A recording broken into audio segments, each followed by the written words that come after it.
for security purposes on the advisement of our IT team at the governor's office. I'm going to very quickly go through some top line notes for this meeting, and then we'll do a round of intros with our council members present and any staff, and then anyone else who would like to introduce themselves to the group. And then we'll go through the overview as we do with all of these meetings, which will give you a quick overview of where things are at before we open up for open session and then into some specific questions for all of you. So, greetings everyone and welcome to the July listening session for the California Truth and Healing Council. Yesterday was the Northern California listening session. Central is today, and Southern will be tomorrow, with Eastern on Thursday and the regular business meeting of the council on Friday at 1 p.m. My name is Christina Snyder. I'm a member of the Dry Creek Rancheria Band of Pomo Indians and the tribal advisor for Governor Gavin Newsom. Before we get started, I'd like to acknowledge the land I'm joining you from as the homelands of the Patwin peoples.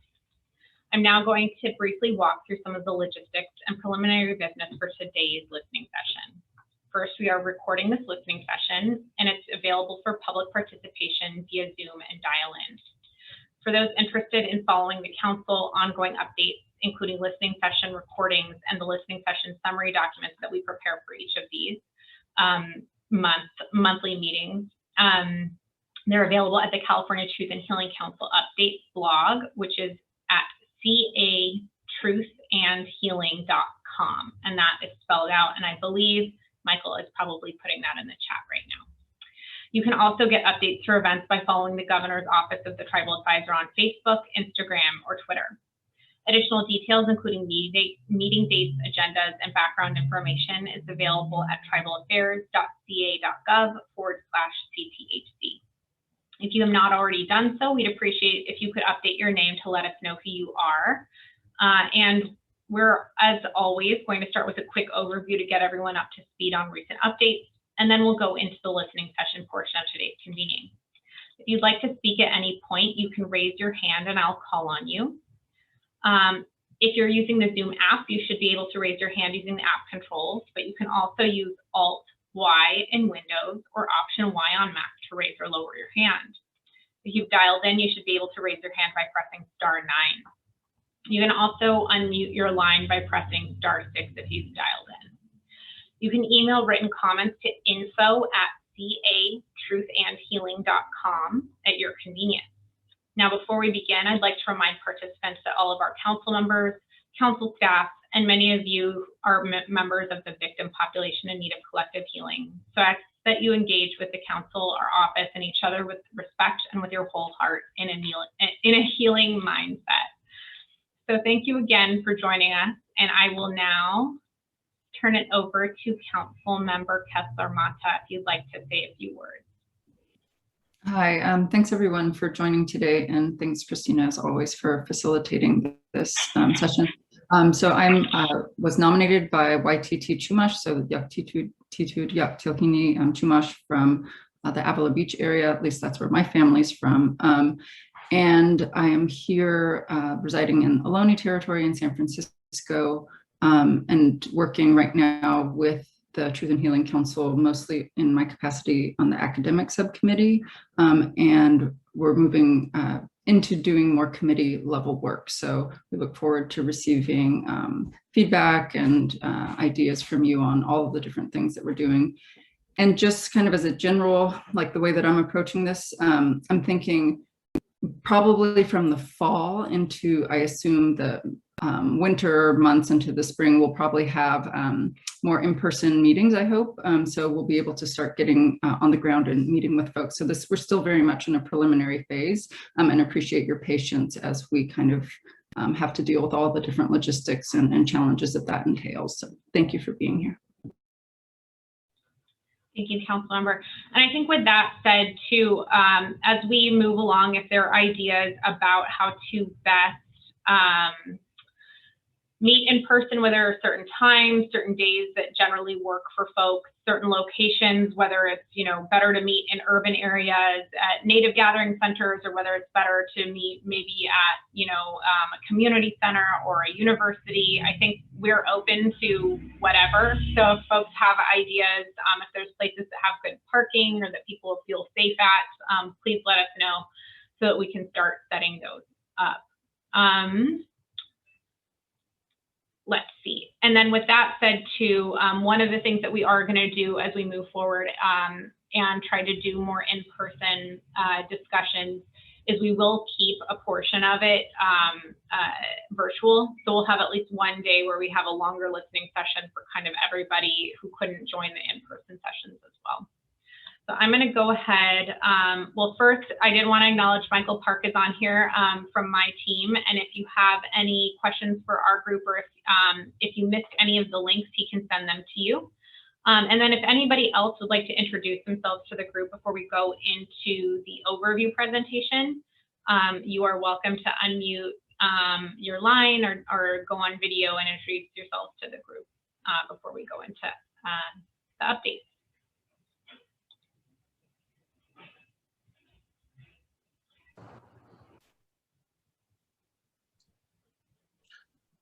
Hello, I'm not aware if anybody else is gone, so sorry if I'm jumping in. I just want to let you know the Twitter feed was hard to log on through that. The passcode was not working. So just letting folks know that, just a heads up. So I went through this other route. My name is Vincent Felice. My father is James Felice, and we're Shumash out of Santa Barbara area in Ventura. And I just would like to, I think I've spoken to other listening sessions before, and other things being involved with this. I'm glad this is occurring.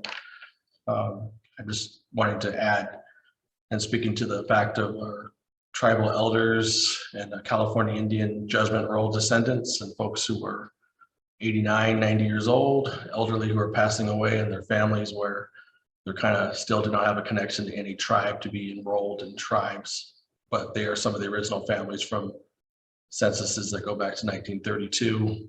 Even farther back, and family lineage that goes back to the 1600s in California. And of course, way beyond that. So that's why I'm here, and thank you for having us. Thank you, and thank you for taking the time to join us today. Is there anyone else who'd like to introduce themselves to the group at this time? Sure, Christina, I'm back. Hi, everybody. My name is Robert Levi. I'm from the Torres Martinez Indian Reservation. I'm kind of the education person for K through 12. I'm a 40-year retired teacher who taught in Sherman Indian High School, Notre Dame High School, for 34 years in the public schools at Upland High. I'd like to dedicate today's central listening session to Walter Champ Holmes, who is a good friend, excuse me, and a bird singer from Morongo, who passed away last week. So if you keep the family in mind and the people at Morongo, I greatly appreciate it. So thank you. Thank you. If there is anyone else who would like to introduce themselves to the group or have some thoughts to share, please feel free to jump in at this time.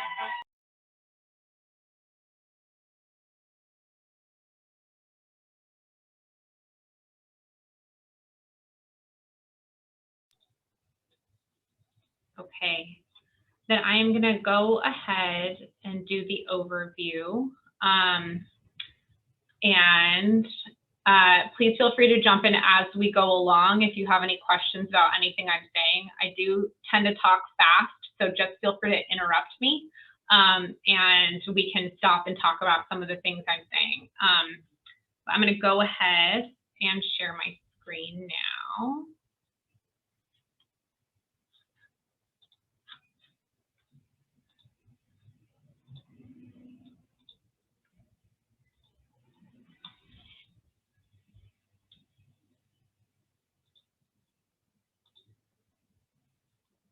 Okay, and we got some new graphics, and credit to Loretta, who was unable to join us today and is back home. But has taken some beautiful photos throughout Indian country. So we've been incorporating those into some of our new rollouts. So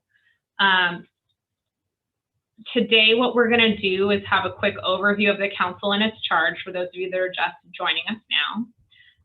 And we're going to do kind of this every time we do a listening session, just so that people don't ever feel like they're behind. And so I apologize if there are people that want to jump in 20 minutes late so they don't have to see the new stuff or the updates. You're totally welcome to.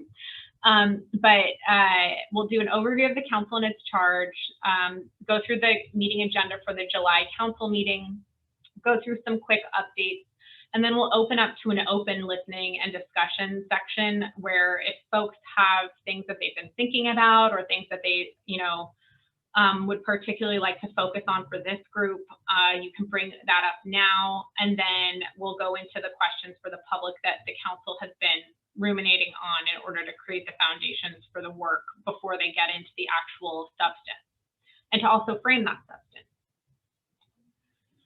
So the California Truth and Healing Council is a council made up of representatives from California Native American tribes that's charged with bearing witness to, recording, examining existing documentation of, and receiving California Native American narratives to clarify the historical relationship between the state of California and California Native Americans in the spirit of truth and healing.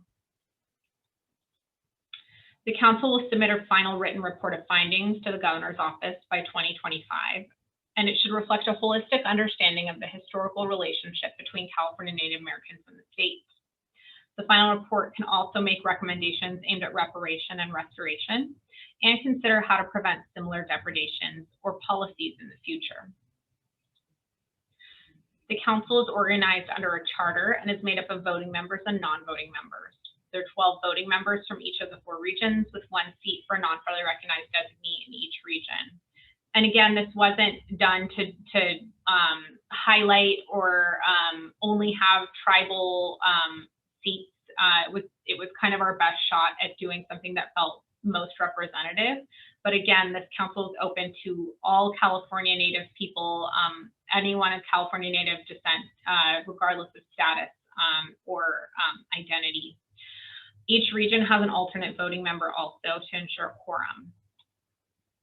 The council welcomes and encourages all available methods for public participation. So you're encouraged to attend all meetings, submit written comments, make oral statements and testimony to the council, participate in interactive dialogues, panel discussions, and informal meetings, organize and host affiliate events. And this will be particularly important when the council starts meeting in person in its regular schedule. We anticipate that we'll have the quarterly dates that are set a year out, and then folks can organize around those events. Because day one, again, to remind everybody, is going to be more of a facilitated talking circle for the community, and then day 2 is more of a hearing style where the council itself will receive testimony and the like from the community, from whoever the community would like to submit that testimony. So as those events happen, it's very likely that there could be affiliate events hosted by the church, for example, or other folks, the federal government, for example, if they wanted to,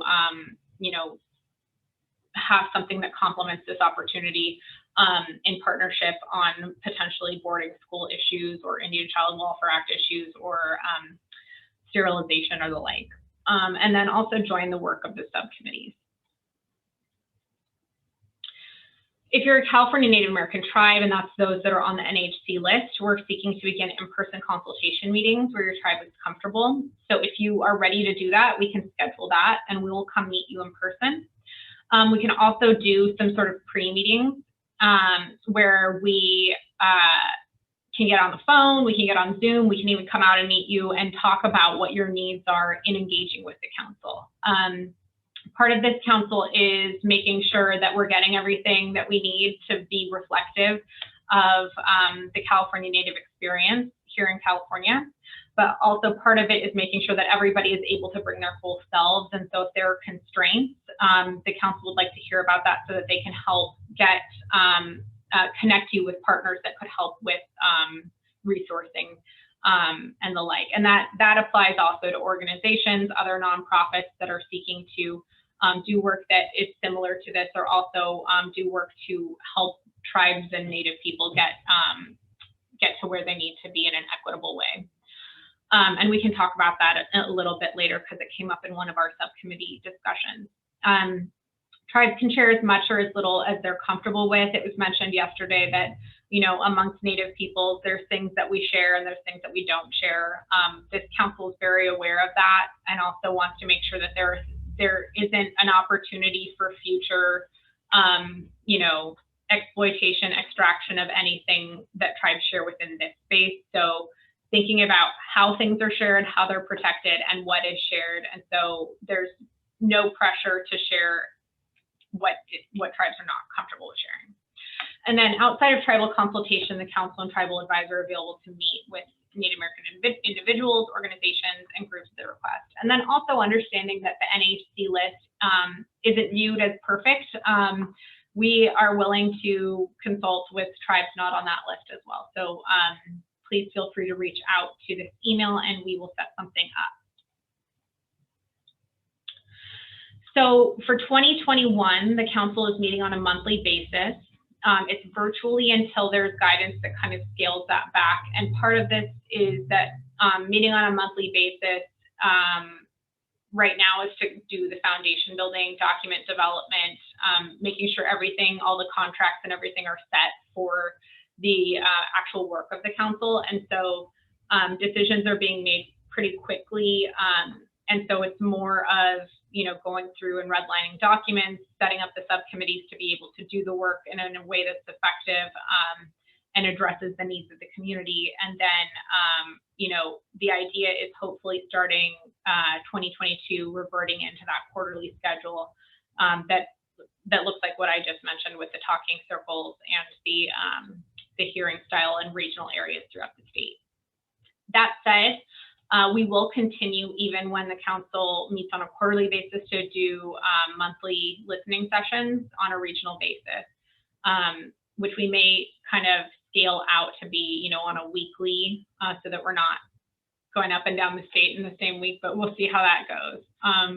So the meeting dates are this Friday, August 20th, September 17th, October 22nd, and November 19th. And then we built in a break for the council, but they can decide that they want to then revert to the quarterly schedule and then in December meet for their first 2-day quarterly meeting as well, which would be on track with what their normal schedule would be. This agenda, again, is pretty lengthy, but we have restructured it because we haven't been able to get to some of the issues that the community has been very vocal about getting to. And so we want to make sure that we're not, you know, ignoring those issues and that the council can have some time to talk about them and to have community engagement on them and to think about them. And so we've restructured it so that we have the regular opening and then we've got approval of minutes. And then we've got council member updates. And that's really for, you know, if council members are going out and doing some public speaking, which they're doing a little bit more of, that they can, you know, bring that back to the council to think about. We'll then have the public and community engagement and input item, which will go actually through the listening session summaries, which are pretty brief, but will help people understand what was spoken about so that everybody's kind of on the same page. And we'll also have any council members that have attended the regional listening sessions report out any thoughts or any impressions that they had. We'll then have a budget update, which we'll go over today. And then we'll have subcommittee updates for those that are formed, which are the Youth Council, academic partnerships, and funding partnerships.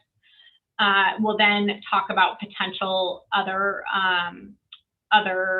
subcommittees, so status and identity, which includes disenrollment and recognition, both a broader discussion, but also potentially formation of that subcommittee or subcommittees, depending on how the council thinks about it.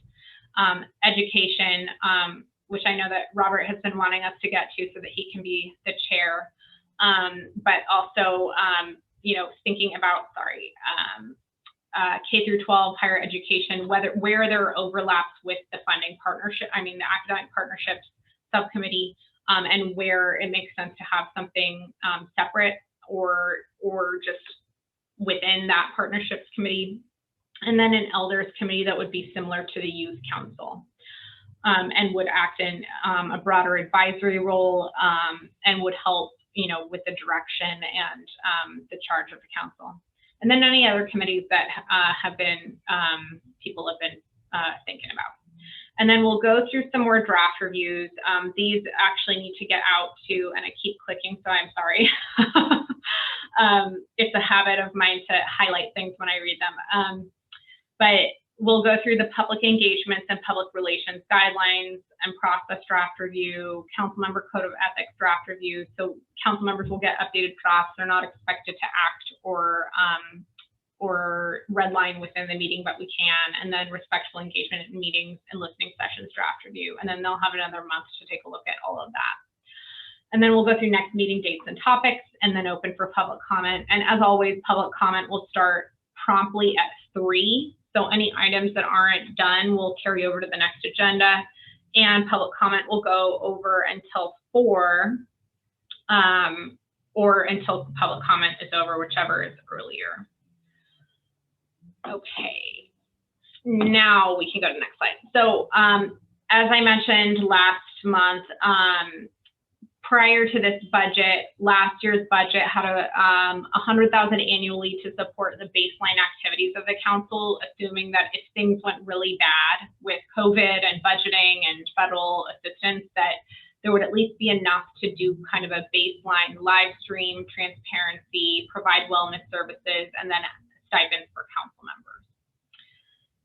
With the budget outlook looking better this year, the enacted budget does include the additional $350, which will go to coordinating research, compilation, and consolidation of resources within the state library and archives, and then compiling and composing a report of findings and recommendations aimed at reparation to the governor's office, and then council and office travel for consultations, meetings, and subcommittee work.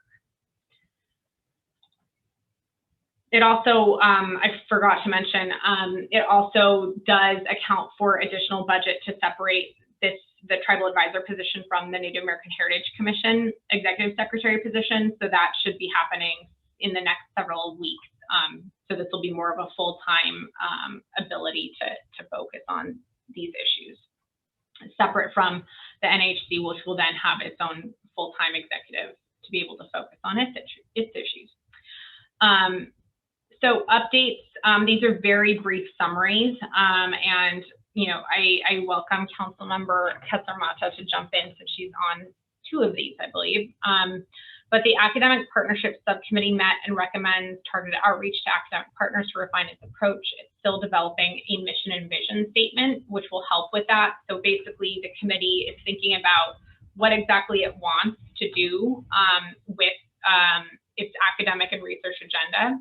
And then we'll be reaching out to partners to help get that assistance, thought development, and figuring out how best to work with academic partners. And then also is going to meet with the state library and the archives to assist in scoping the work of the council. So part of what came up in the last meeting of the subcommittee was, we kind of need to figure out what the state has available to see what we need to do in terms of staffing. And so we'll have now some research coordination ability with the contracts that we'll be able to put in place with this new budget. But, there are going to be items where if there's just a ton of stuff that needs to be digitized, for example, that may be a fellowship that we need to pursue, or it may be that we want to get, some full-time interns, staff, scholarship, to assist with this piece. The Youth Council Subcommittee has met and seeks additional community engagement to address outstanding questions. So that's still kind of the case, is they're seeking more input from youth specifically. And so folks have ideas about, and right now they're actually going around to different youth convenings and meeting with the youth to tell them about the opportunity and see what the interest is and figure out how to move forward. And so they're doing a lot of on-the-ground engagement. If there are opportunities to do more of that, and of youth gatherings that they can go to and speak to the youth about this opportunity, please feel free to send those to that email I mentioned before, and we will make sure they have it. They've also got an email, which I'll show you in a bit, where you can send comments on youth issues as well. And then for the Funding Partnerships Committee, it's been staffed. So there are folks from the council on it, and they're going to meet with the council's funding partner organization in the near term. Oh, one piece I wanted to add on that, which is what I alluded to earlier, is that in one of the subcommittee meetings, it came up that there are other organizations that are concerned that this opportunity is going to potentially pull from ongoing funding for other Native initiatives. And that is something that we very much, and the council very much, do not want to do. Part of the structure of this work is that we've tried to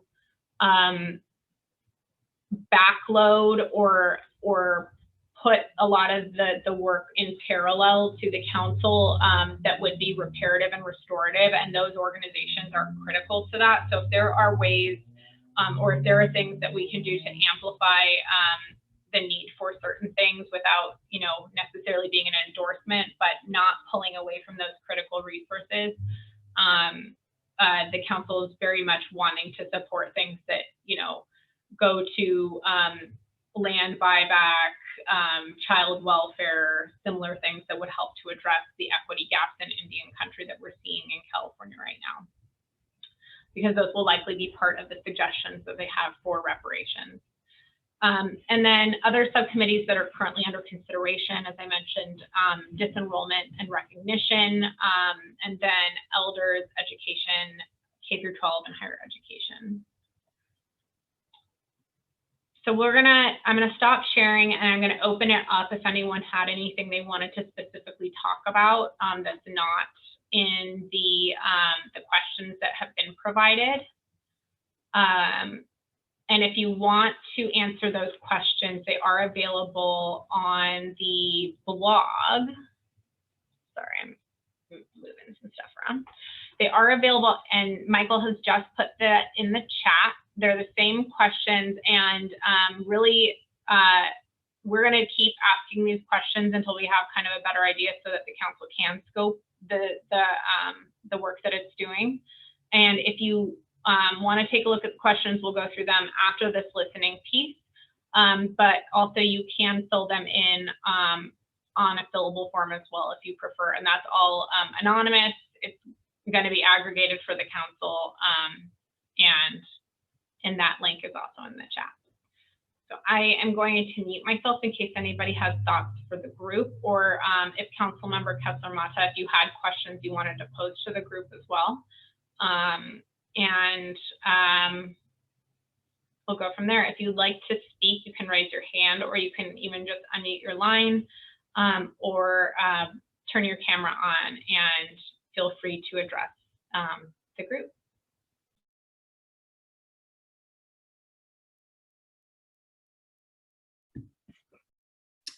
Well, while everyone's kind of thinking about what they might want to discuss, I did want to mention that in the academic subcommittee, there were a couple of conversations that we had about how to distinguish between what the type of work is in the council that we need to do independently, what we need to do, and then what we can kind of quote outsource to hopefully Native partnerships. But in that conversation, we did discuss who exactly it is that we're thinking about, right? So we're thinking about what is the state responsible for, and to whom are they responsible, right? So we'd been talking a lot about recognized versus unrecognized communities, and now we're kind of thinking and talking a little bit more about recognized, unrecognized, and then also disenrolled, to make sure that we're accounting for and making sure those issues that are affecting disenrolled communities and individuals are coming, along with we're doing an assessment of their needs as well, right? So regardless of whether you're recognized, unrecognized, or disenrolled, our hope is that all of the academic work and research that we're doing throughout this process, all of the kind of truth telling and both community-based work, but also academic work, is going to focus on at least those three populations.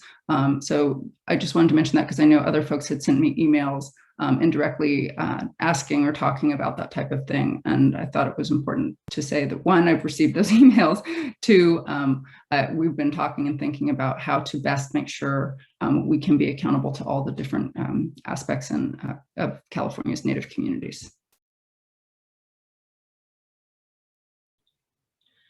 One other thing, and also feel free to enter anything into the chat that you'd like to chat about.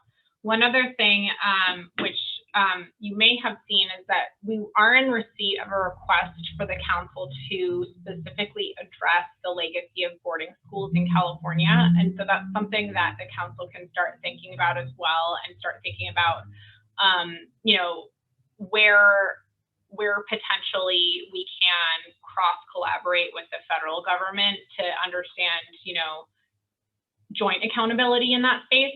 And so that's something that the council will think about as well.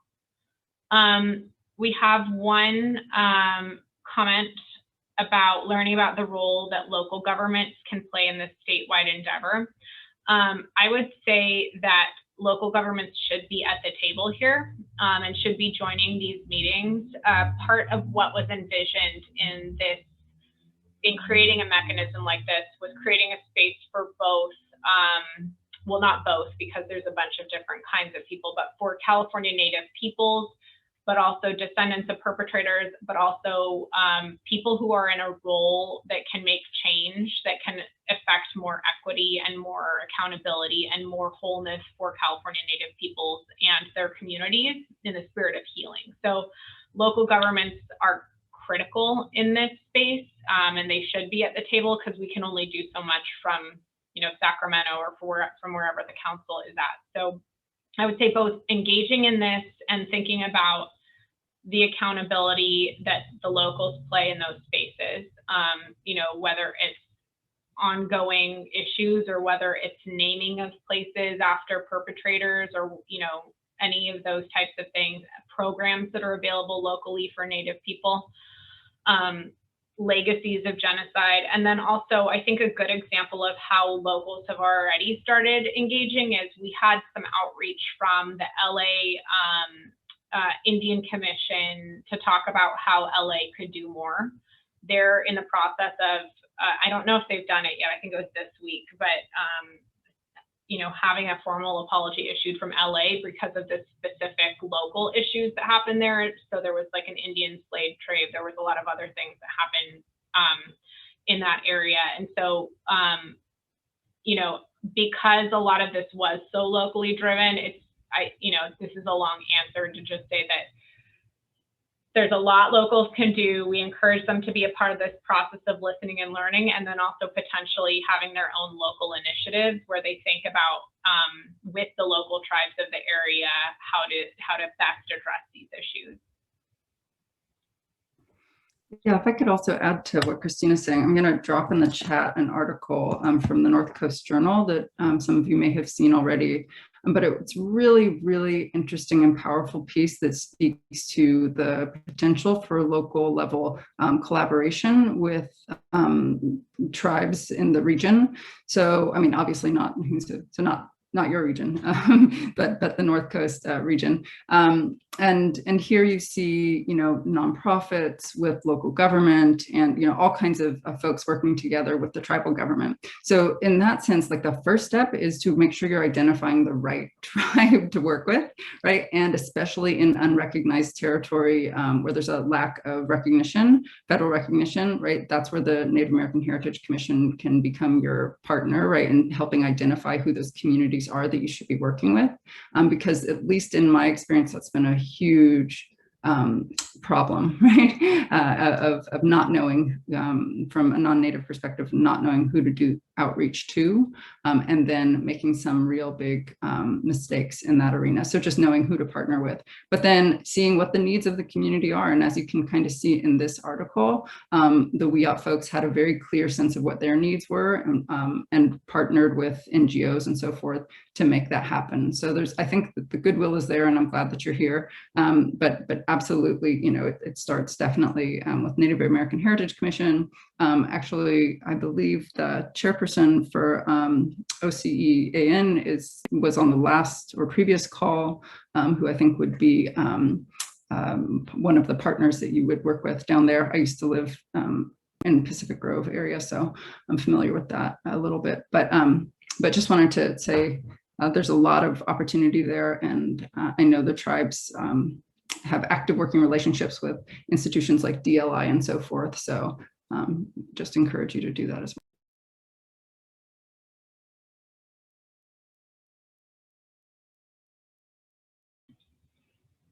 Great, thank you, Council Member. Yeah, and I think even just in terms of the possibilities, like, again, always, I think, deferring to the local communities whose ancestral lands it is, but the possibilities are pretty open-ended in terms of, you know, whether it's incorporating Native art into design and local planning, whether it's, you know, creating spaces for Native peoples within local community places and government places. I'm thinking about a lot of different things right now, but again, there's just tons of stuff that can be done at the local level. And what we hear at the state, typically, just in terms of even community engagement and awareness, and even just cultural engagement, even, and understanding how to work collaboratively and respectfully with Native communities, that is really the local level is where that breaks down. And so, you know, I think that there's a lot of possibilities, and I think this council is also happy to talk with you about how to start and engage. Additional comments or questions from the group before we go through some of the overview questions that are available? This is Internet Cordiero. Christine, I'm not sure if maybe I'm jumping into what you were just about to head into. It's a little unclear to me if we're at what stage, when we're going to actually talk about some of the substantive issues. And are we right now just sort of trying to put on the table the issues we want to talk about? But I'm also just not really hearing folks being invited to put those issues on the table. So for example, you mentioned working with LA County. We've been working with LA County on trying to address obstacles that their regulations and rules and regulations for access to county controlled land might interfere with Native access for religious and cultural ceremony and purposes. So you know, when would be an appropriate time to sort of raise that as one of the issues that we'd like the council to be looking at? And kind of a sub-issue of that comes up in a lot of contexts is whether California Native people should be treated exactly the same as out-of-state Native people, or whether the fact that we don't just need to have access, say, to a river to do our ceremony. We need to have access to a particular site on the LA River or on the San Ynez River or wherever our cultural sites tend to be. So I'm going to answer, I think there were two things, but Right. If I'm missing them, please feel free to jump in. There's never a wrong time to bring up whatever you want to bring up. So I would say that while there is a planned structure for this, part of planning that structure is understanding what the actual issues are. And so if you have actual issues that are substantive, please bring them up now so that the council can think about those and incorporate that into how it thinks about its work. And then you don't have to ask for permission to talk in a listening session, so say whatever you want to say. And then I will say generally it's our perspective from this administration that California Native people should have different considerations from out-of-state Native people. Not, I'm going to say different because they are different. Out-of-state Native people have it, you know, relocation, have other issues, and have other needs. And California Native people are the people that I would say the state owes the most consideration to, given the occupation of those lands. So when you mentioned that, I had a question that I wanted to ask you, in that, are you seeing that that is something that's not happening, and how would you want that to be addressed better? Because it sounds like there's probably treatment in the state of kind of like a false equivalency or something that doesn't, you know, is not capturing the nuance of Native people having sacred spaces in the state that might, you know, be different. I mean, it's exactly that. You are absolutely right. That's exactly it. It's not, it's that lots of times, for example, as with LA County, the folks you're dealing with don't even have a concept that that's an issue. They don't even have a concept that working with an Aztec group raises different issues from working with, say, a Tongva group in LA County. And so, so it's a little bit of consciousness raising, but there's also a little bit of having to educate folks, as you say, that we are not similarly situated. So we need to get them over this idea that somehow treating us differently is going to be an equal protection violation or something akin to that. So, you know, just as we did up in the North Coast on the, you know, MLPA issues. So that's it. Yes, that's the issue. It's just something that is being kind of glossed over.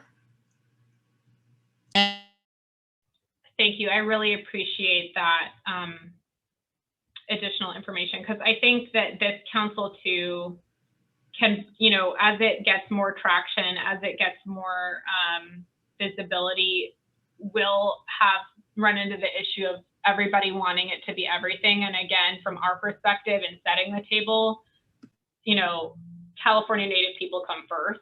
And then all of the other things, while they can use this as a tool, let's say for the pan-Indigenous or pan-Native or other state experience, that's not the intent, at least from the state perspective here.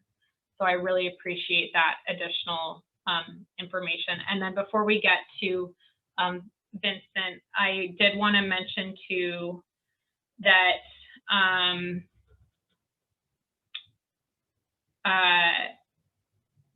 if there are models where you have thought it that there are things that work, I think that's helpful for this council to know, as well as they, you know, look into what is working and what isn't working, and what can be easily adopted by communities that need to do better. Because I think some of us doing this work are well aware that if it's going to be too difficult, it's going to be really difficult to get change to happen. But if there are things that are working, that can be easily incorporated, and then we would appreciate that as well. So Vincent, you have a raised hand if you'd like to say anything. I just want to acknowledge Tony for bringing that up, and it's certainly an issue we have in the areas, our ceremonial petroglyph areas in the Los Padres National Forest. We've been benefited a lot by having a tribal liaison, but he's getting elderly, getting older in age, and need to have help assisting him to train someone and have that there. That's a friend, someone I consider a family person, but also from the state park standpoint. But we can go in so many directions here. I want to go back to my narcissistic, selfish point I always bring up with the elder stuff, but Californians were just surviving, just to survive and exist and live and feed their families at that time. So we have people who survived the Great Depression, World War II, all these things. Their families, that's how they survived. And they lived in Mexican families and Chicano family neighborhoods just to survive, because they weren't even considered, you know, you put your name down as Spanish, put your name down as white, Caucasian.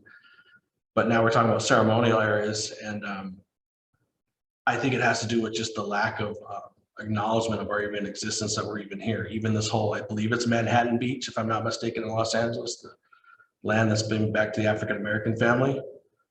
It is preposterous and disgusting that they're not even talking about the indigenous people from which the land was there in the first place. But there is a dialogue in the United States right now, and I think in California, we're talking about BIPOC and racial justice, which needs to be talked about. But unfortunately, in some cases, it seems like as if America did not exist until slavery happened. So there's not even a talk to even talk about genocide, but California for darn sure has benefited from that attempted genocide. One last thing from what Tony was saying. Also, California is dealing with and still coping with, these are harsh words. What I mean is the Relocation Act did a number on our state. We had Navajos and Lakotas and folks that came over just, for the Location Act to come to the city areas, World War II, the shipbuilding in Oakland, LA. We have folks that have lived in Los Angeles. We have like third generation Navajo people who probably haven't been back to Arizona, but they're born and raised in LA, and a kid talks like a surfer kid and rides a skateboard. That's all good. But then there's still a lack of knowledge that there's an indigenous Tongvan or Tataviam kid or a Chumash kid that's there too. But that Chumash kid, because of the last name, everything is seen as a Mexican kid. So there's that loss of that heritage and connection. So I think that to this council is the education about that. So if the governor's office can intervene, if there's a story that pops up about Manhattan Beach, I would like the governor to step in and say, wait a second, we need to acknowledge the indigenous people first. But the ceremonial stuff is very real. It's one thing to be on the North Coast in Humboldt County and Del Norte, where it's very rural. But if you're in the urban areas, and I do want to say that we're also we have to contend with celebrities and very wealthy, quote unquote, privileged celebrity people in the LA area, Malibu, which we know as Malibu, Topanga Canyon, all these areas where we have our ceremonial sites. We have to fight with celebrity, rich, wealthy people who we would think would be liberal, but they're gating off communities to our ceremonial areas, burial sites. That needs to be dealt with. Like, how do we deal with private land ownership?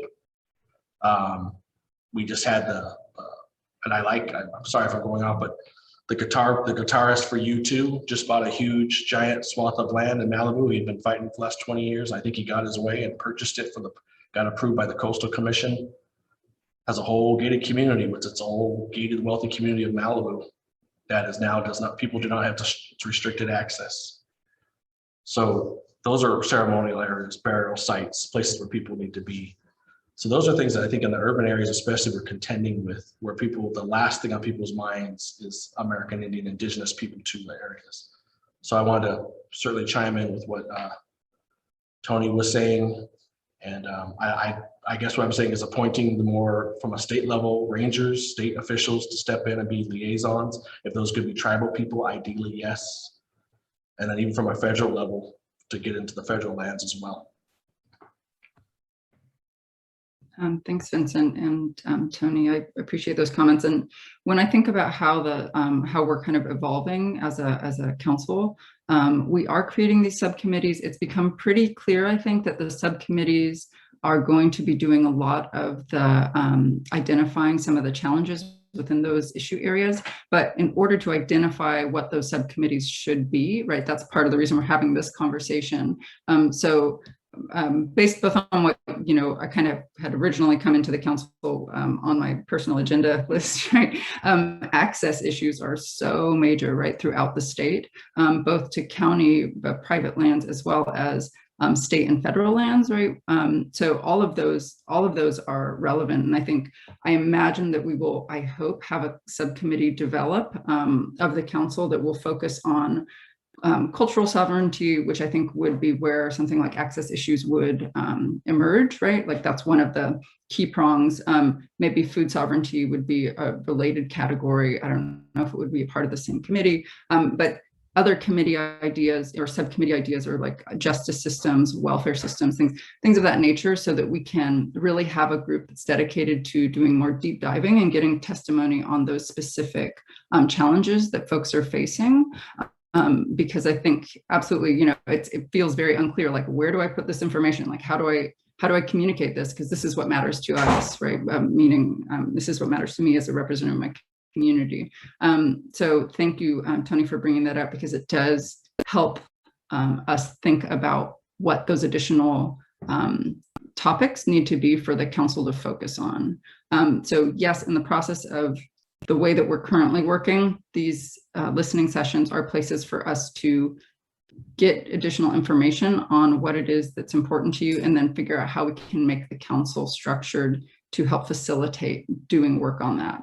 It doesn't mean we're going to be able to solve like the federal land access issues, but it means that we can put all of this testimony together. We can help push recommendations, especially where the state has leverage and control, and make recommendations to counties and so forth. So I do appreciate that. But if there's other things, right? So I just mentioned justice systems. You know, if there's, we've heard ICWA talked about in the past challenges, especially for disenrolled, or well, actually disenrolled and also unrecognized Native children not being protected because they don't fall under ICWA. So things of that nature, like this is all stuff that we are interested in hearing that's important to you and the communities you're from. So.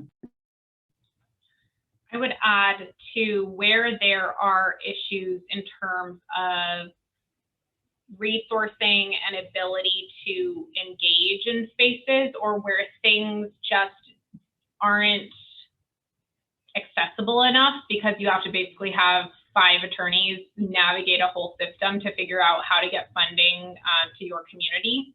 And you are, you know, doing this as something that you do because it's for your community, but not a job. That I think the funding subcommittee would also want to hear about that too, because I think this, in looking at the back end, or not the back end, I think this is just develops as these discussions go, but thinking about reparations and restoration, there's like a clear inequity that continues to get worse and worse and worse over time. And so this council is well positioned to think about how to create more equitable access to things in general, opportunities for all people of California Native descent, regardless of status. So on that point, Christina, I'd like to suggest that maybe it's under the funding. I'm not crazy about those breaking up things into headings, because I think these things are so all related, and they all basically are related to the doctrine of discovery and the unfortunate legacy of the doctrine of discovery. But in any event, wherever you want to put this, however you want to characterize it, I think it is important for us to talk about the fact that California has started to move toward recognizing that it has an obligation to listen to its indigenous people, and things like AB 52, SB 18, various different policies of various different state agencies. But there hasn't been, I think, a real consideration of whether the folks that you're trying to reach out to have the capacity to engage in that consultation process, and what is the obligation of the state to provide that capacity. Because as you know, I mean, I'm just going to take the AB 52 consultation process. It's a lot. I know, for example, my tribe, the Coastal Band of the Chumash Nation, we have no paid staff. We don't, if we can jump through all the hoops to make sure that we are getting notices of all of the projects in our traditional homeland territory, we don't necessarily have the staff, once we get those notices, to follow up on them and to engage in the meetings and to follow the process and to make sure that they are staying on top of deadlines and whatever. So I think that is a real consideration, that to some extent, it's a little bit of lip service to provide a legal right to consultation when there's no practical ability to avail yourself of that right. I really appreciate this comment, because I don't think it's unique to the AB 52 piece. And so I don't have an answer at this time, but I also know that it's also something that the feds need to be thinking about in their place too. So I think it's something that this group and then also the state generally can just start thinking about how it incorporates that. Because you're right, it's kind of like not having a voting holiday. You're just increasing, inequity when people have the ability to take time off to engage in a system,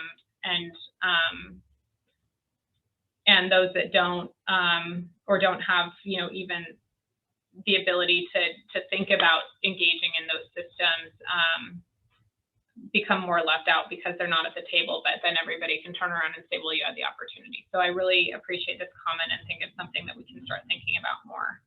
I know especially like in ICWA too, that's another place where there's an obligation without really a lot of assurances and a lot of resourcing in that space. I would say ICWA and cultural resources generally are completely underfunded and under-resourced. And so thinking about those spaces particularly. But then as you mentioned, the state too, every single agency and department now has a consultation policy, but that means like you've got 20 different consultations that you need to go to in 1 week. And how do you even manage that? On top of that, the feds are really good at consultation now too. So how do we both make that easier without cutting short or leaving out information and opportunities to engage, but also creating opportunities for people to fully engage in a way that feels like equitable? So that, the tribe that has 30 attorneys isn't railroading the tribe that has one part-time chairperson. So, sorry, I'm just thinking out loud. Also for Vincent, you're welcome to apologize if you feel like it, but you don't need to apologize for saying anything you want or taking up time and space in this space. This is what it's for.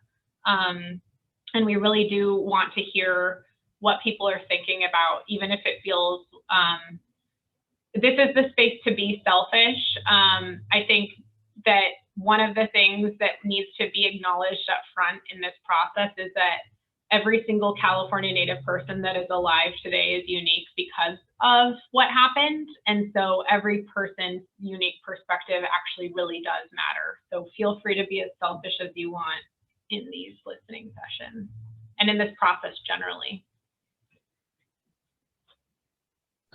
Thank you.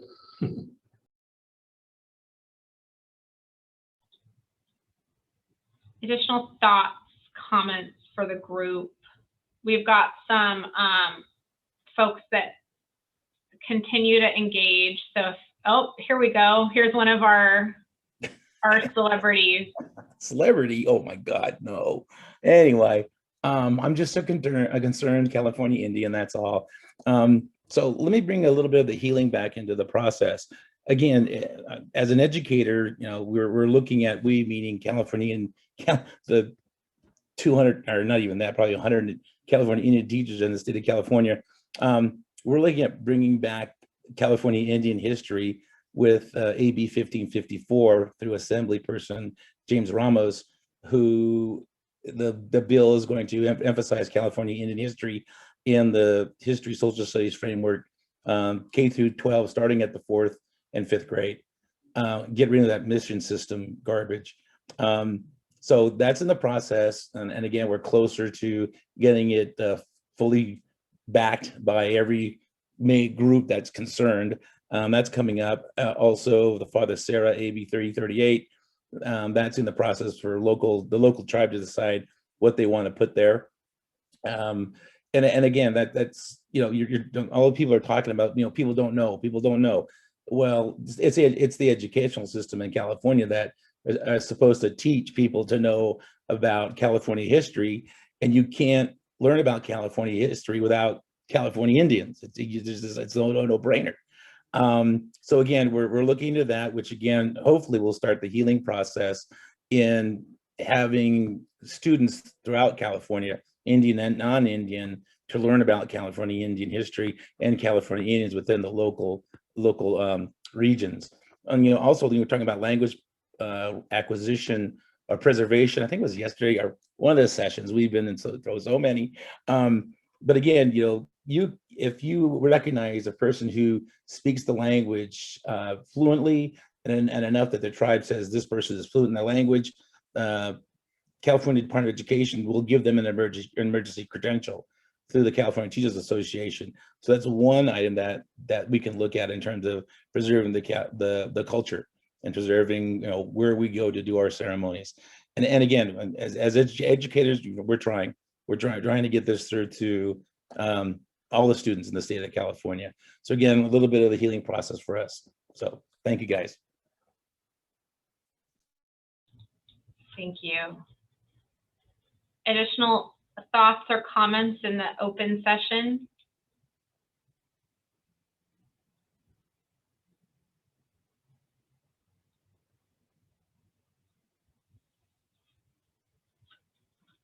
Okay.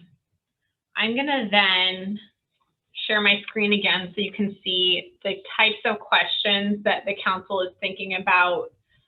Again, you don't have to answer them. You can just think about them. You can even fill them in online when it occurs to you. But some of the things that the council has been discussing and working through. And if people want to jump in, feel free to jump in. I'm going to go backwards this time so that we are addressing some of the questions we don't typically get to first. So let me go ahead and share my screen.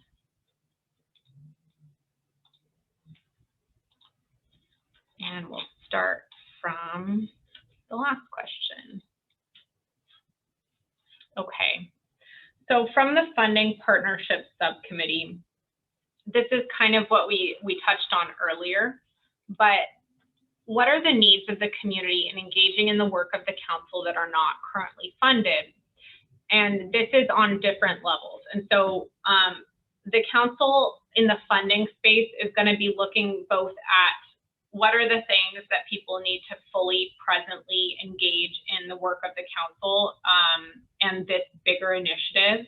And so, you know, on a tribal level, is it that, you know, your tribe doesn't have a travel budget and you need to have a travel budget to even engage in this? Is it that your tribe doesn't have someone full-time that can actually do some of these consultation and listening engagements? Is it that your tribe would really benefit from having someone who can help you pull together all of the materials you have so that it can be incorporated into the work of the council? Organizationally, is your organization, do you help tribes with this work? Do you think that you could have something, you know, for example, we had Teddy from ACLU was on yesterday, and they have a couple of different initiatives where they were talking about what they did in Humboldt on the status and needs of Native kids in the education system up there. And, you know, we'll be having a conversation about how that could be done more statewide. But if there are things that at an organizational level you're already doing or that you want to do that you think could plug into this work, you know, what are those needs? And then on an individual level, what do you need to be able to engage meaningfully in this work? Are there things that you feel like you could benefit from, supportive services, you know, travel, stipends and the like, that would really help with your engagement? And so really this is getting an idea for the partner organizations that are going to be working with philanthropy directly about what are the current needs for people to actually make this something where people can fully and meaningfully engage. And then, are there recommended communications partners that the council may want to work with to spread the word? So our partner is going to be kind of building out their shop to do a bigger comms push, but we have at least internally some needs that we want to have done on a daily or weekly or ongoing basis to make sure that you're all getting what you need. And so if there are communications partners that you know of that do a good job of messaging to Native communities, we'd love to hear about that. And then the second piece, which I didn't yet mention of the funding partnerships, is it's the short term, what do people need to engage in this work near term? And then what are the needs of the communities, like we mentioned earlier, to feel like or Native people generally to feel like there is more equity in Indian country in California. And that's thinking about some of the reparations types of things that could potentially be funded. And as always, feel free to jump in. I'm going to go backwards and go to the next one. For the Youth Council, how can the council best engage with California Native youth population? What platforms and messengers are most effective? Are there key partners that the council can work with to reach Native youth? Should the Youth Council subcommittee be modeled on the council structure or something else? Should the Youth Council be focused on California Native youth or open-ended? How should the council define youth? Are there any ongoing youth groups or meetings in the community the council can plug into? As I mentioned, the subcommittee has been making the rounds regionally to go speak to youth directly. And are there any youth graphic artists the council should work with on promotional materials or just ongoing? We can even put out kind of a request for this kind of thing. Academic partnerships. And some of these will be asked to the discrete group that that we'll be pulling together. For clarity, for each of these subcommittees, we also have ongoing lists of partners that we're going to be starting to reach out to as the scope of each committee is more refined. So academic partnerships, what should the goal of the final report be? And this is, is it more for the purposes of policymaking, or is it more for the purposes of, clarifying the historical academic record? And it can be both. We mentioned this yesterday, but it could be, and thank you, please feel free to add in the chat, mental health awareness. Great, this is really great. Thank you. And so, the goal of the final report, it can be even, split into an advocacy element or policymaking, element where it says, here are the deliverables we think we need, and here's how we think it can be affected. And that's, a brief report about someone is trying to speak, so I will stop talking. Okay, I'll keep talking. For policymaking, we think that there are, inadequate this, and this. We think this is how you can fix it. I think a good example of a policy making report is probably the report out of the AG's office on the status and needs of the child welfare system here in California. But an academic oriented report that's reframing the historical record from a Native perspective is also something that this could be, and it can be both. And so, and that can be the baseline for a lot of other things. So if we have an agreed upon record, then that's the baseline for, curriculum development. That's the baseline for a lot of other education pieces in the state. And then how should the council frame its research agenda that's similar, to kind of figure out how to organize the work, wondering what the questions are that it should be asking. How can the council be most inclusive in incorporating research and narrative into this work? Are there preferred academic partners the council should be speaking with, or preferred models? And then, conversely, and we can do this in a confidential offline way, but are there partners that the council should not be speaking with because, maybe they have a track record of division within the Native community, extractive work, or the like? How should the council archive testimony received? Where should the data and information live? We've got some good feedback on this already, but also, one of the reasons for asking this question is, both ensuring the long-term fidelity and integrity of the information received, access to the information received, and then also confidentiality of things that should remain confidential. The second piece is that, you know, listening to the Maine Wabanaki Council, they had a lot of thoughts about, and the community over there had a lot of thoughts about the state itself holding that information, given the track record of the state for extraction and awfulness, that they preferred to have it outside of that mechanism in a partner organization. And then are there higher education serving community organizations or conferences that the council can plug into? And that's similar to the question on the youth council, where if there are things that are working, we've heard of a couple, but if there are things that are working, this subcommittee would love to go and just be a part of that and help incorporate those elements into this work.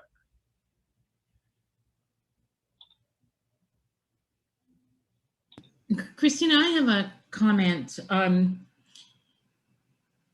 These are kind of the core questions, especially the questions for the scoping of the council's work. I think are basically kind of the core questions for the council to begin its work. And I'm just wondering if if you have given any thought or discussion to how to get more input on these issues, because I see that there are 18 of us on the call here today, which isn't a lot of people. And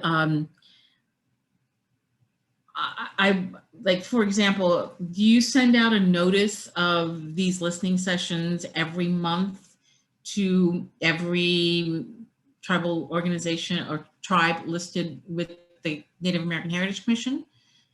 Which I would suggest. I know that's work and expense, but just expecting people to come to the website and find out when the meetings are, I think is probably not realistic.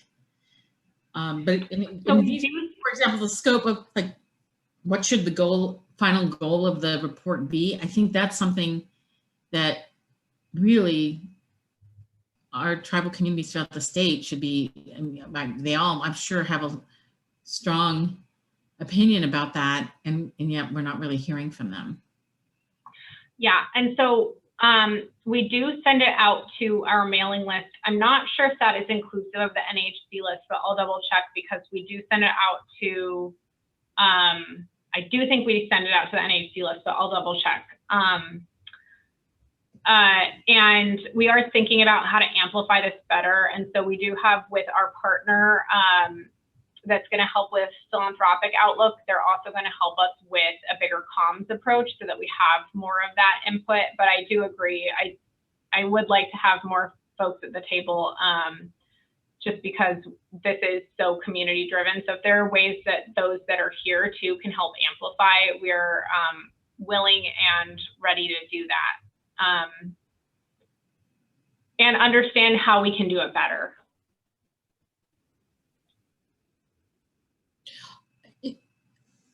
You're not, I kind of got a little confused at the beginning when you were talking about how these meetings, we're going to remain virtual. Is there any plan yet to sort of take these meetings on the road and go to different regions and have in-person meetings? I saw something about that on the slide when I signed in, but then it wasn't clear whether that was aspirational or whether that's really happening. That is really happening. I think it's really, from our perspective, just dependent on, we're kind of still waiting a bit on COVID things, but we are willing to start doing that. And so it's not aspirational, it's in a budget. We can do it maybe not next month, but we're thinking probably starting in September or October. And those will be on a monthly basis in person. So if there are suggestions about places or times or existing meetings in the community that would be good to be a part of, we would love to coordinate with all of you. Great, thank you. Mm-hmm. And then there was another piece that was brought up yesterday about getting out into the community through existing community gatherings. And so if there are community gatherings that you know of that you think it would be helpful for a representative or for a council member to come join, to even just kind of informally talk to people or table even about the work that's happening here and the opportunities to engage and what this is, please let us know, because we're happy to start sending folks out to that as well.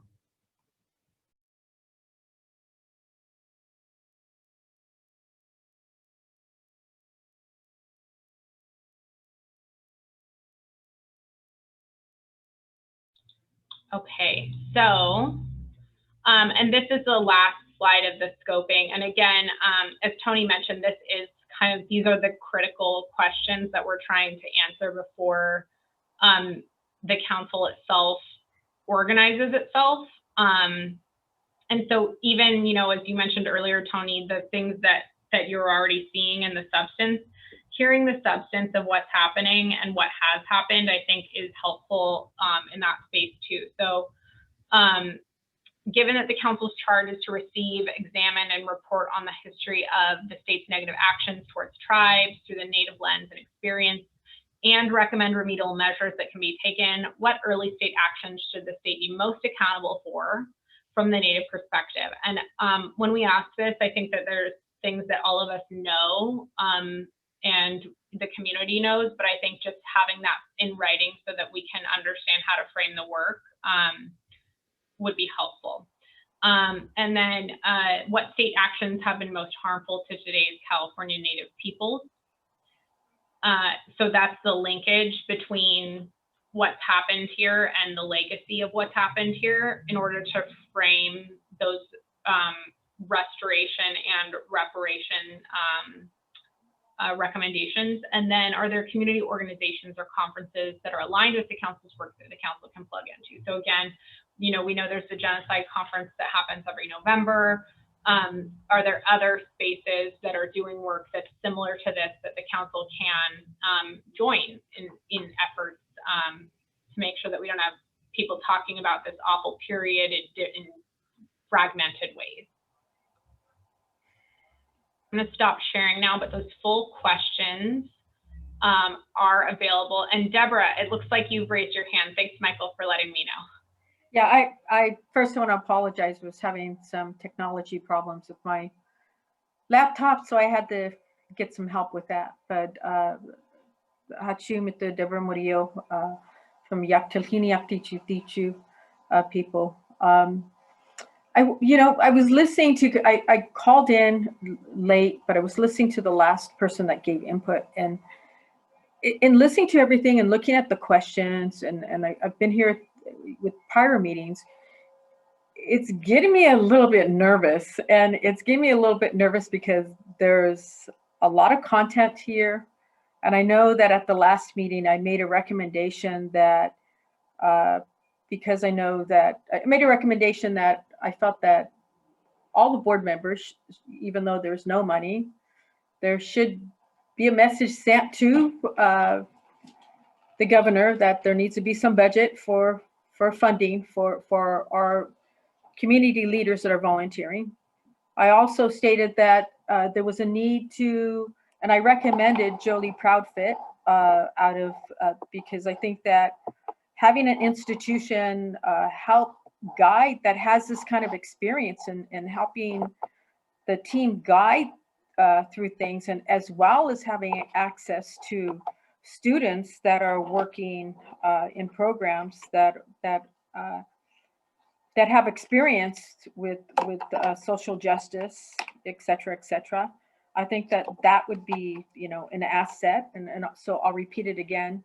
But I also think all this stuff has to be gelled together. And the woman earlier was talking about outreach, and there should be several facets of outreach happening. Right now, we have 18 people on the line. But we can look at how many tribes do we have in California, and what measures are going to be taken to ensure that outreach with those tribes so they have the opportunity of addressing these questions from the sessions of the PowerPoint. One of my recommendations would be, send them those questions and give those tribes the opportunity. If they can't make the meetings that you're planning on doing and going out to community and stuff, at least maybe send these questions to the tribe and give them the opportunity to look at the questions and answer them. But I really think that there needs to be, you know, an outreach effort. And even, you know, we're talking about the youth, you know, the youth component too. I mean, there needs to be a huge, I'm sure, I don't want to insult you guys, but I'm sure there's been you guys have already done a strategic plan on this. I'm sure your board has already done a strategic plan, and it would be interesting to see the strategic plan, or for us to see the strategic plan as well as the questions. So I guess those are kind of, I'm going to just reiterate what I said before, but I also just think that it's important that you know, all tribes have the opportunity to address the questions. So I think one good way too is that every time you have this meeting, ask the individuals that are participating to put their email addresses in chat. So then what you can do is you can at least mail out to these groups of individuals when the meeting is coming up, because I'm heavily dependent on Dr. Mata here to send me to send me the link, and that shouldn't happen. That really shouldn't happen. I should be able to have a link directly from your office, giving me a reminder. I mean, like they said earlier, I had to go. I was on your website page a couple of days ago, looking at the website page, looking at the dates, and even at our tribal council meeting a couple of days ago, they said, well, what are the dates of the meeting? So we all looked it up, you know, those things. There needs to be some outreach. There needs to be some strategic outreach to tribes, so they have some kind of email letter with all these dates and stuff, or reminders. So that's all I have to say. I'm going to sit here and bend your ears over, but I just want to just kind of reiterate what other people have said too. And it says, somebody said in the chat, and speaking of tribes, if you're speaking to tribal councils, these entities are not always. I agree with you. I agree with you 100%. And I do think that, you know, it should be equitable too, because myself, I'm on a tribal council, but if I wasn't on the tribal council, I would definitely want to have a seat at the table. And I think it's important that everyone has the opportunity to have a seat at the table to give their input. So I agree with Kathy Corey 100%. I'm just thinking of outreach in general, but yeah, there are some other, you know, we need to be creative and look at other locations that we can do this kind of outreach. So thank you. But thank you, Kathy, for saying that. And I agree with you 100%. Thank you. And then Kathy,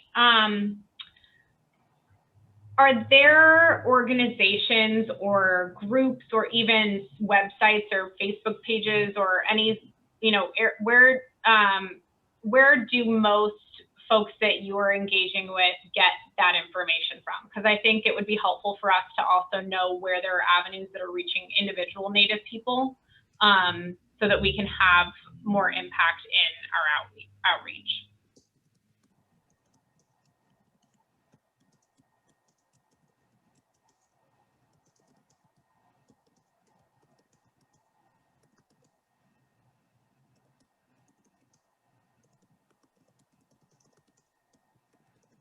Hey, Christina, while we're waiting for her answer, let me just say in defense of your organization that, and we've been together since you've been involved with NEHC, and I was there as a CTA liaison.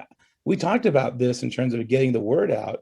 I think 3 or 4 sessions ago. I've been hooked up to the link ever since we began, and you know, I've gotten everything, the dates. I know Mark, whoever the IT guy is, you know, he's been sending that stuff out at least once, if not twice or 3 times a month.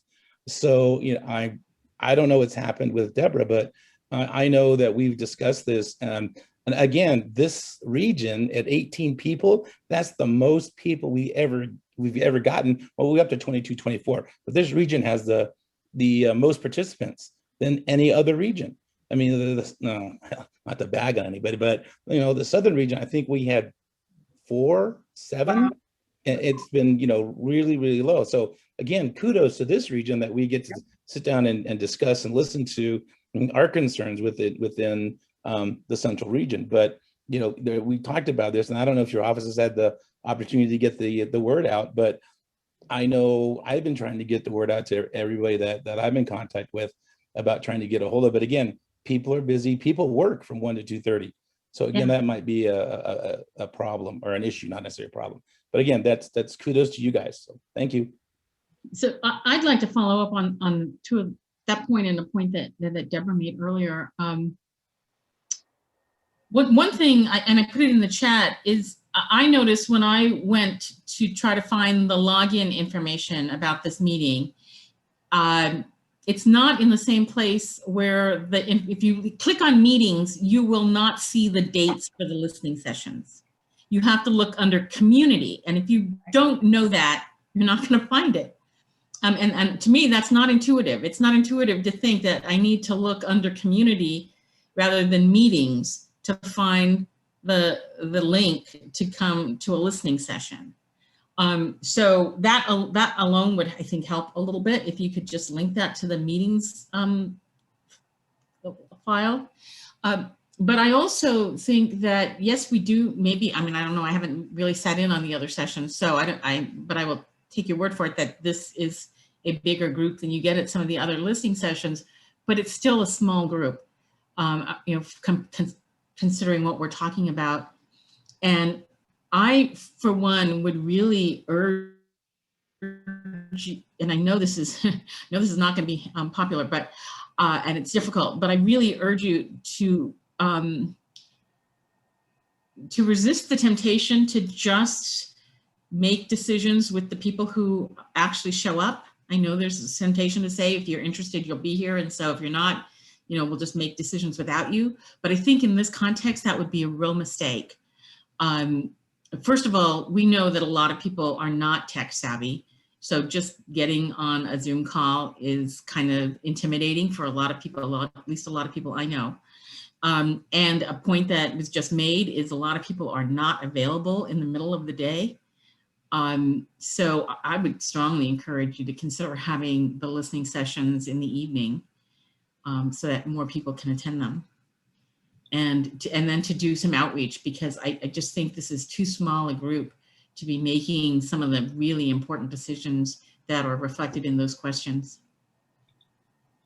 Thank you. And I think that for the duration of the rest of the year, those questions will still be out there. So as we get more capacity, as we get more of the ability to engage in person, we very much appreciate any suggestions like adjusting different times, having multiple times to engage. And then also, again, if there are ways that we can engage and places where we can engage where we can have the most impact, we'd love to start setting those listening sessions up as well, because I agree, again, this is only as good as community engagement and input. And so we do want to make sure that that happens prior to any major decisions happening. Councilmember Kessler-Mata, would you like to? Sure, yeah, I think we're probably getting close to time as well, if not past, but I did want to mention that Christina, my understanding is we are, part of the goal for it came under the topic of fundraising, but part of the goal is to help identify what the needs of the council are. So what we need, obviously, is someone to do all of the outreach, right? Which I think you mentioned is potentially either somebody's gonna get hired for that, or we're gonna partner with somebody to do that. And that is the person who, because we all know these orgs. I appreciate that you're putting them in the chat, Vincent, but we all, we know who's who, right? What's what, but we can't, at least the council members, have our day jobs, have our kids, have our, lives, and we cannot be doing what needs to be done to make this 100% the most effective outreach, especially because there is some challenges around the way that the council works, right? So I'm not, I'm nominated by my tribe, but I'm not representing my tribe, but I live in a different region than the one that I'm technically representing. So it's all very kind of complex, right, in terms of how we're approaching this. And certainly the number of representatives for each region is not sufficient to capture all of the true diversity, even within those regions, right? And I think specifically of Northern and Eastern especially. So definitely I agree that we need to do better on the outreach. And my hope is that we actually do have that coming down the pike. And then the last thing I just wanted to say for today was that we're really thinking about at the committee level right now, subcommittee level, about what are the questions that we have for the state, right, versus what are the questions we have for the communities. And the state questions are going to be much more like, all right, state agencies and departments, like, what can you tell me about the socioeconomic status of California natives in the state? Like, what kind of data do we have to talk about education, employment, social services, right? All of that stuff that tells us about the health and, from the state's perspective. And to the extent that the state may not have that data, we need to make a basic recommendation that the state start collecting data on California natives, right? So there's so much work to be done. And like, one half is kind of focused right now. Like one half of my brain is focused on what can we get the state to kind of tell us that we can know from their perspective versus what are the things that are going on within our communities that we need to know to help drive how we hold the state accountable. So there's just a lot, and I really appreciate everybody's time here and really thinking through all these things. And so keep pushing us on it, because the more you repeat it, the more the more we can go back to the full council and be like, this is super important and it needs to get addressed. So thanks for amplifying all of those things. Thanks, Deborah. And so we are after time. So if Deborah, you want to weigh in, and then if Councilmember Kessler-Mata has any closing remarks, that was it. I just wanted to say thank you, because earlier when I said I get this nervousness, that's exactly what I'm talking about. Everything that you stated is, that's the nervousness. And I think that we do need to look at it in terms of in that way, in a very layered, tiered way, and look at outreach in an extreme, it's extremely important. And I just think it's wonderful, that for the individuals that did call in today, I think it's great for them to be here, as well as myself. I think, we're very fortunate to get input, but it's just scratching the surface of the work that needs to be done. And that's the nervousness that I have. So.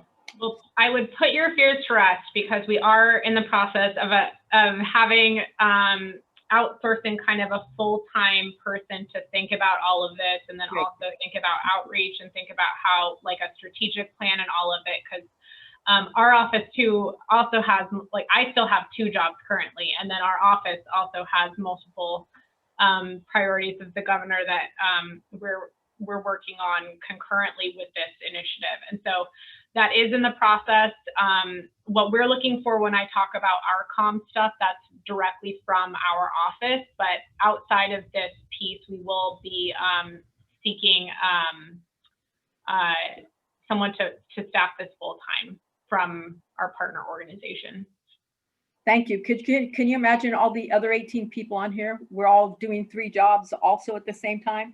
So I think that we'd appreciate having, if there was funding for that, to help gel everything together. So thank you. Great. Well, thank you all. And we really appreciate your input. Again, this will all be consolidated into reports for the council and for the public. And then this is also being recorded, so that will be available as well. So thank you all, and take care. Thank you. Thank you.